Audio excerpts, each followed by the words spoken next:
തിരുവനന്തപുരം കാട്ടാക്കടയിൽ ചൂതാട്ട സംഘം പിടിയിൽ. കാട്ടാക്കട പോലീസിന് ലഭിച്ച രഹസ്യവിവരത്തിന്റെ അടിസ്ഥാനത്തിൽ നടത്തിയ പരിശോധനയിലാണ് 6 പേർ പിടിയിലായത്.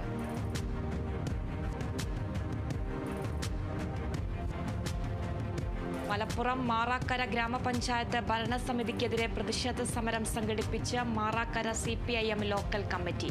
പ്രതിഷേധ സമരം വളാഞ്ചേരി ഏരിയ കമ്മിറ്റി അംഗം KP നാരായണൻ ഉദ്ഘാടനം ചെയ്തു.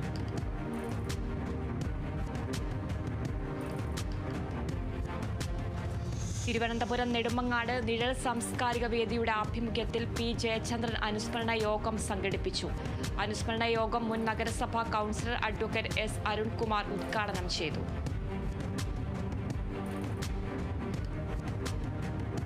മലപ്പുറം വളാഞ്ചേരി JCI സംഘടനയുടെ 18ാമത് ഇൻസ്റ്റലേഷൻ സെറിമണി വളാഞ്ചേരി ഡോക്ടേഴ്സ് ക്ലബ്ബിൽ വെച്ച് നടക്കും.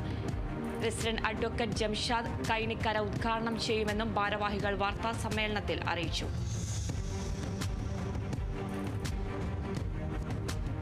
ആലപ്പുഴ ചെങ്ങന്നൂരിൽ താലൂക്ക് അദാലത്ത് നടന്നു. മന്ത്രിമാരായ P. പ്രസാദ്, സജി ചെറിയാൻ എന്നിവർ അദാലത്തിന് നേതൃത്വം നൽകി. 15 കുടുംബങ്ങൾക്ക് റേഷൻ കാർഡ് വിതരണം ചെയ്തു. Kerala school teachers association Thiruvananthapuram ജില്ലാ സമ്മേളനത്തിന്റെ ഭാഗമായി ചിത്രരചനാ മത്സരം സംഘടിപ്പിച്ചു. നെടുമങ്ങാട് ഗേൾസ് ഹയർ സെക്കൻഡറി സ്കൂളിൽ സംഘടിപ്പിച്ച മത്സരം സാഹിത്യകാരൻ വട്ടപ്പറമ്പിൽ പീതാംബരൻ ഉദ്ഘാടനം ചെയ്തു.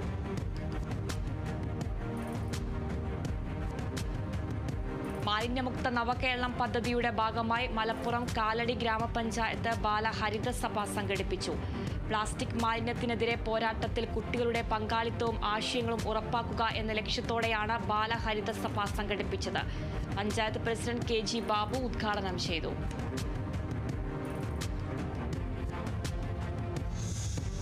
Mammootty fans and welfare association Thiruvananthapuram ജില്ലാ കമ്മിറ്റിയുടെ നേതൃത്വത്തിൽ MT അനുസ്മരണം സംഘടിപ്പിച്ചു.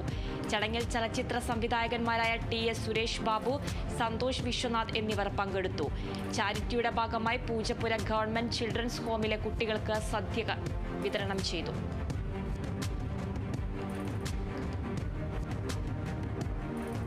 തൃശൂർ കണ്ടശാങ്കടവ് സെന്റ് മേരീസ് ഫൊറോന പള്ളിയിൽ വിശുദ്ധ സെബാസ്റ്റ്യനോസിന്റെ തിരുനാൾ ആഘോഷിച്ചു. തിരുകർമ്മങ്ങൾക്ക് ഫാദർ നിതിൻ പൊന്നാരി കാർമ്മികത്വം വഹിച്ചു.